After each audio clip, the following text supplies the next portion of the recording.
Hey, Mr. Pichardo, can we do a history segment? No. Oh. Okay, I guess it's on to Plan B.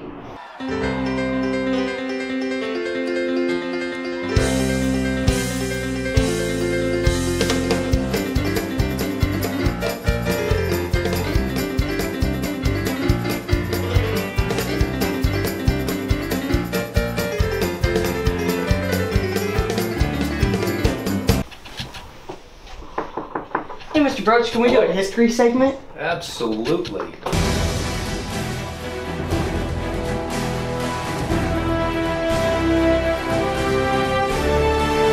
Well, Bishop Kenny was originally formed as Central Catholic High School in 1952. This is our cornerstone.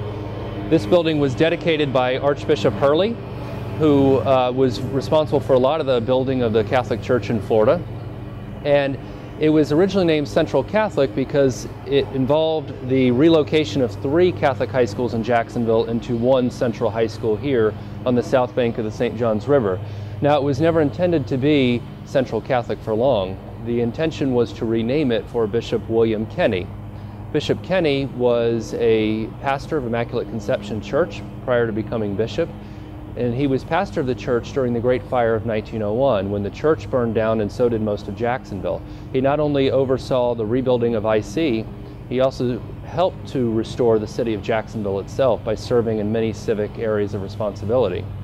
It was after that stint that in 1903 he was elevated to Bishop of St. Augustine, the first American-born bishop. So, you know, very important to have him as our namesake.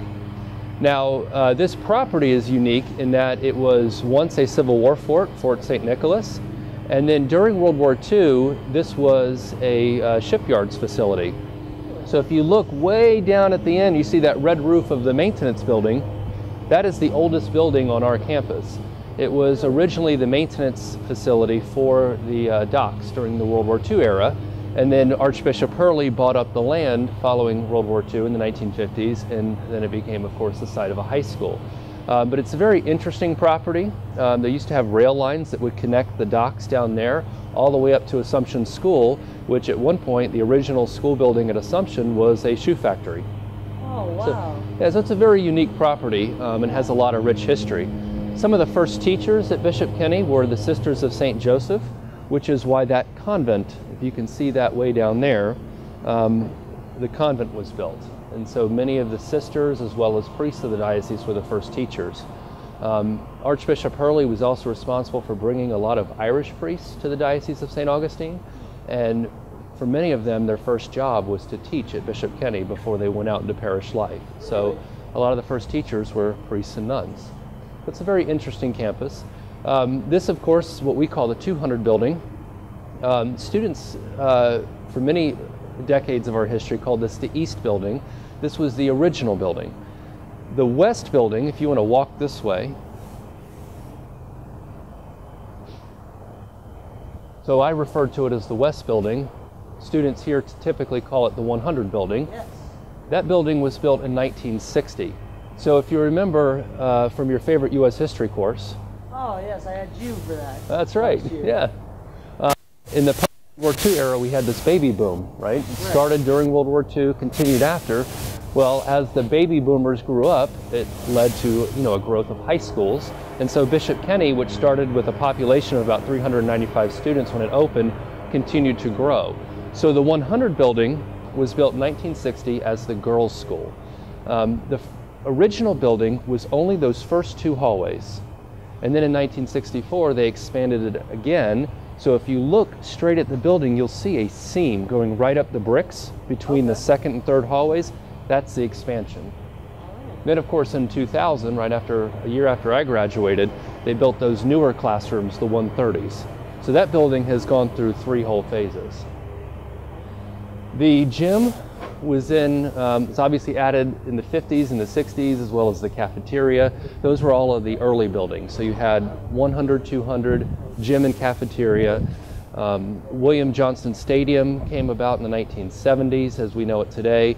And also in the 60s and 70s, they filled in a lot of the land. Because remember, the original water line was right where the maintenance building is in that parking lot. So now it's all been kind of filled in to create the athletic facilities. Then after that, there was kind of a lull in activity on this campus until Father Hooley became president in 1989. And that's really where you saw kind of a revival and a renaissance of Bishop Kenny. The first building that Father Hooley put up was the Fine Arts Building. Today we call it, of course, the 300 Building. Home of CCN, by the way. There you go. Flex Mod News channel.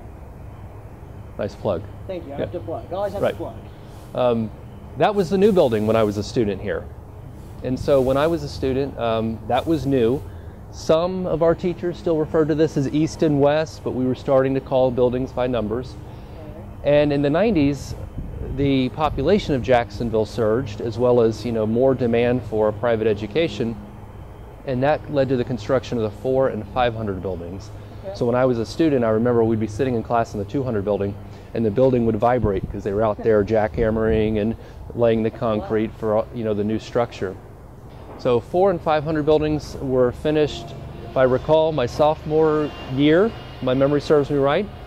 And then in my junior year, Father Hooley built the Bishop Paul F. Tanner Chapel, which is so important for our campus because as you drive in, this is really the focal point of the campus, which, it's very important as a Catholic school that, Christ is the reason for this school and our faith is at the center of everything we do. So a lot of care and attention was put into constructing this chapel.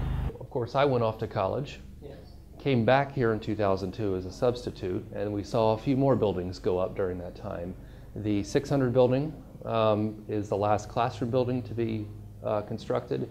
And then on the athletic facility, we have the Roger Strickland Field House that also went up. So those are the latest building projects. The last major one was the Harris Center, which many of you seniors eat lunch over in the Harris Center. And that was really a nice renovation to put in a state-of-the-art theater facility and stage with the lights and the sound. So that was a really nice addition to campus. So back here is where we keep a lot of the archives. And so in here you can see some of the artifacts from Bishop Kenny history. Scrapbooks, newspaper, articles. Let's just open up to a random page here. Right. 98 to 99. Oh no, that was my senior year. Senior year. Yikes. All right, here's a 1990 Shield article. Remembering Katie. Oh, Katie Caples? Katie Caples was in my class. In fact, I was telling Mrs. McLeod that I had chemistry with Katie, and she sat right behind me. And we had ex-mod chemistry with Mrs. Suarez upstairs where Mrs. McLeod is now. That was the year that she passed. Let me show you some of our older yearbooks in here.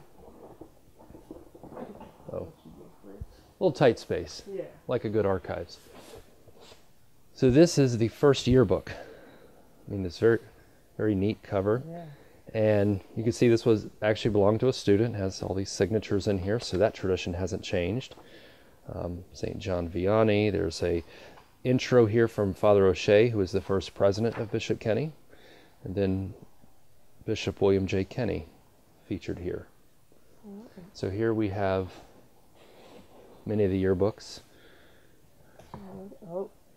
My senior year. Ooh, let's go find that picture. Oh dear. Right, here we go.